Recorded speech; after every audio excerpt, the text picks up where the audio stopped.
और 3 फरवरी को जो हादसा दिल्ली के द्वारका में हुआ उसका एक वीडियो भी अब सामने आया है, जिसमें एक नाबालिग तेज रफ्तार से कार चला रहा है। उसी कार से हादसा होता है जहां वो एक बाइक सवार को उड़ा देता है। ये देखिए, ये वीडियो सामने आया है और ये नाबालिग के साथ बैठी उसकी बहन ने ही बनाया है। जिस तरह से हादसे में मारे गए साहिल की मां का ये आरोप है कि ये दोनों ही भाई बहन घर से निकले थे इस तरह की फन स्टंट वाली रील शूट करने के लिए, और तभी उन्होंने सामने से आ रहे साहिल को उसकी बाइक समेत उड़ा दिया। मौके पर ही साहिल की इस दर्दनाक हादसे में मौत हो गई। एक रईसजादा उसकी रील बनाने की सनक उसने एक मां से उसका बेटा हमेशा के लिए छीन लिया, और इससे पहले भी कई तरह इस तरह की वो रील बना चुका है, अपलोड कर चुका है, जैसा कि साहिल की मां ने आरोप लगाया है और ये भी कहा है कि उसके ओवर स्पीडिंग के उसकी गाड़ी के पहले भी कई बार चालान हो चुके हैं, लेकिन तब भी उसके माता पिता ने कभी अपने बेटे को गाड़ी चलाने से नहीं रोका। उसके पास लाइसेंस भी नहीं था, वो बालिग भी नहीं है, और तब भी वो घर से महंगी महंगी गाड़ियां लेकर निकलता, रील बनाता, तेज रफ्तार में स्टंटबाजी करता, और उसकी इसी सनक ने एक मां से हमेशा के लिए उसके इकलौते बेटे को छीन लिया। वो मां अब इंसाफ की गुहार लगा रही है, कह रही है कि ये कोई नॉर्मल एक्सीडेंट नहीं है, ये कोई हादसा नहीं है, बल्कि ये क्रिमिनल माइंडसेट को दिखाता है। वो लड़का जिसके पास लाइसेंस नहीं था, लेकिन तब भी वो गाड़ी लेकर निकला और तेज रफ्तार से उसने गाड़ी चलाई। एक ही दिन में हर एक्टिविटी में उसने मेडल जीता था। और आखिरी बार जब आपकी मुलाकात हुई उनसे और कैसे आपको जानकारी मिली कि ऐसा इंसिडेंट हुआ है उनके साथ, वो रील आपने कब देखी, कैसे पता चला कि ये लोग जो हैं वो इन्वॉल्व थे, रील बना रहे थे? मैम, ये रील का हमारे पास जब हमने अपने बच्चे का सोशल मीडिया अकाउंट चालू किया था, उस टाइम पे उस लड़की ने अपने डिफेंस में ये पोस्ट कर दी, तो हमने सेव कर ली थी। उसके बाद उन्होंने हमारा अकाउंट जो है वो बैन करा दिया, रिपोर्ट करवा दिया था उसको। फिर हमने वो जस्टिस अकाउंट दोबारा क्रिएट करके, वो रील है आपके पास है?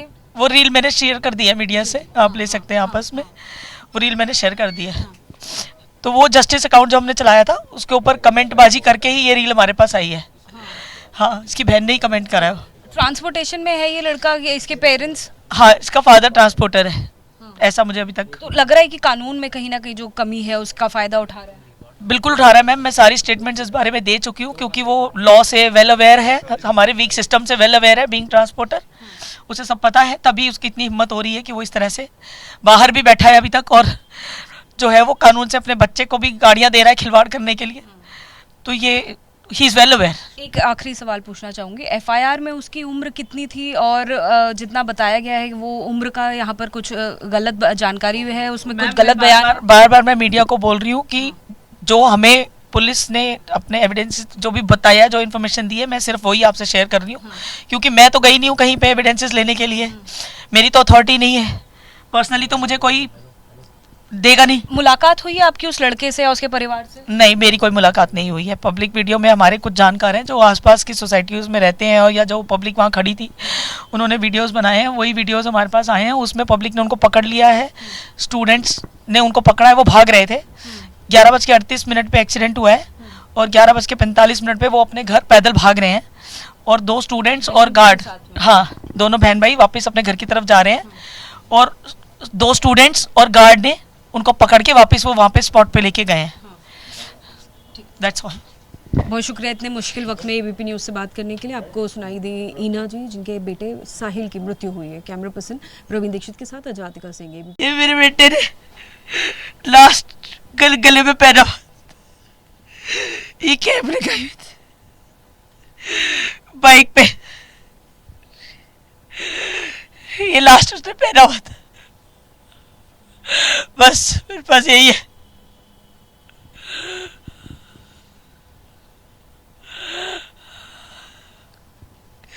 मेरे बच्चे को मेरी प्रेयर मीट में आना चाहिए था, और मैं अपने बच्चे के शांति पाठ में गई।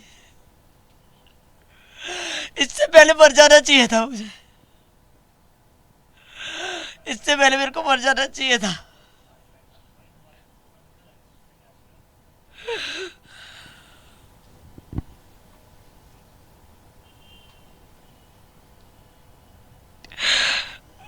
मेरे पास और कुछ नहीं है बोलने के लिए,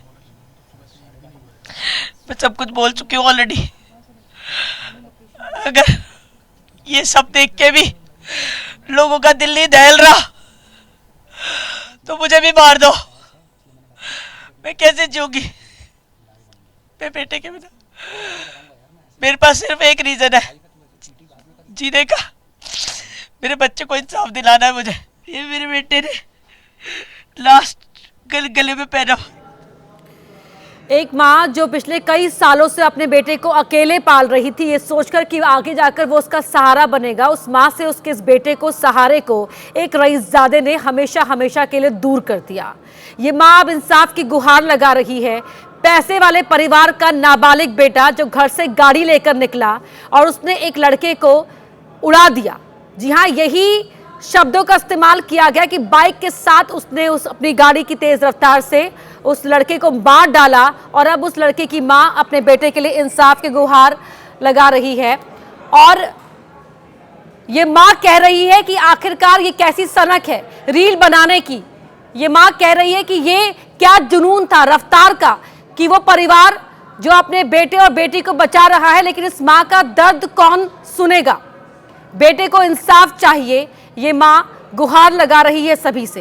ये क्रिमिनल एक्ट है, कोई नॉर्मल हादसा नहीं है। अपने बच्चे को इंसाफ दिलाना है। क्या ये हादसा आपराधिक मानसिकता नहीं दिखाता है?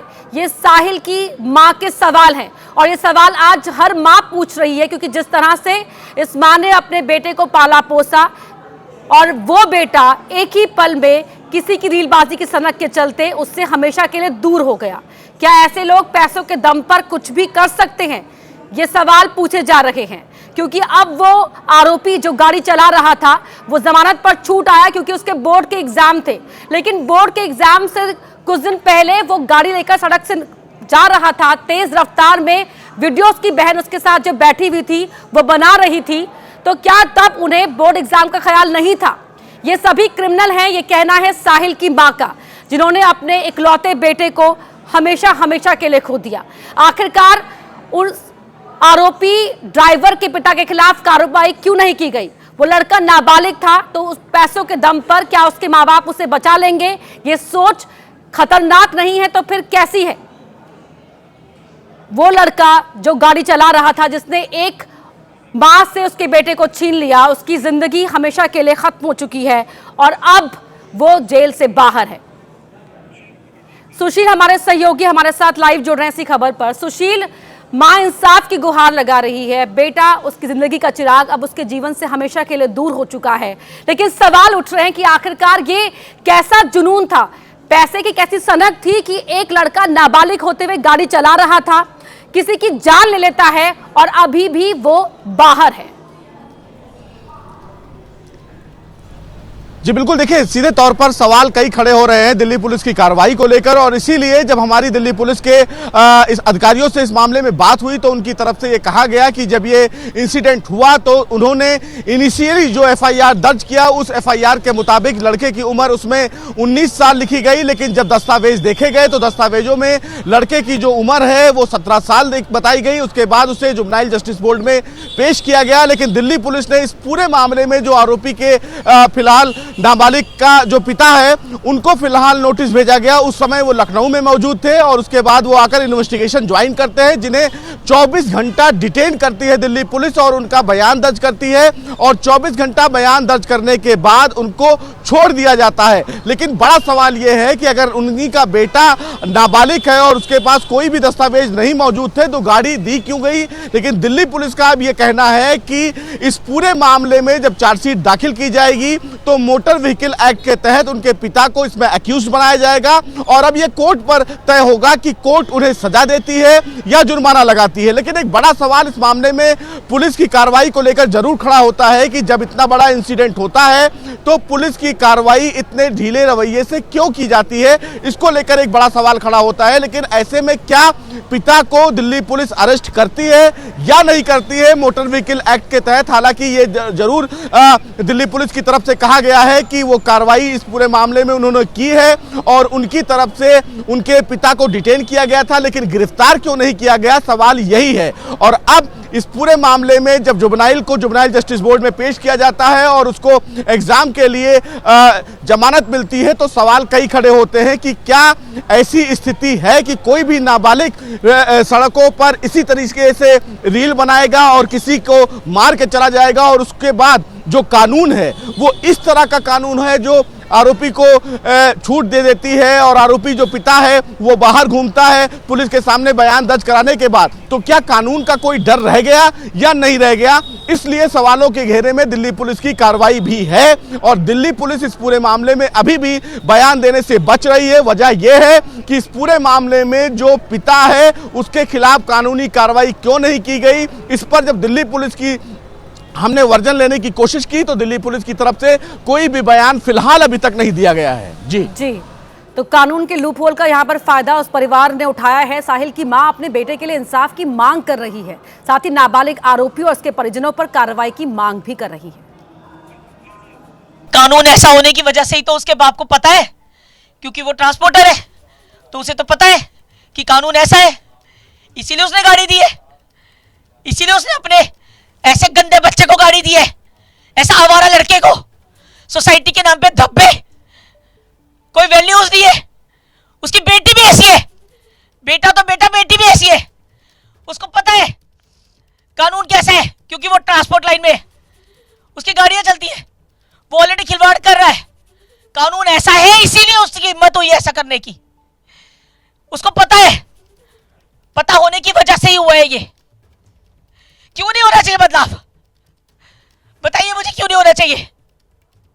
सबसे पहले उसी को अंदर किया जाना चाहिए जो खिलवाड़ कर रहा है, जो जिससे कानून को लाइटली लिया है कि अगर कानून ऐसा है तो हम कुछ भी कर सकते हैं। यही रीजन है, कानून ऐसा होने की वजह से ही उसको गाड़ी दी गई है। उसके बाप को सबसे पहले अंदर कीजिए, सबसे पहले अंदर कीजिए। बाप, बेटी, बेटा सभी तो एक जैसे हैं। ये पूरी फैमिली ऐसी है, पूरी फैमिली ऐसी है। ये इनको फन चाहिए, गाड़ी चला के फन चाहिए, इनको क्रिमिनल एक्टिविटीज करके इनको फन चाहिए।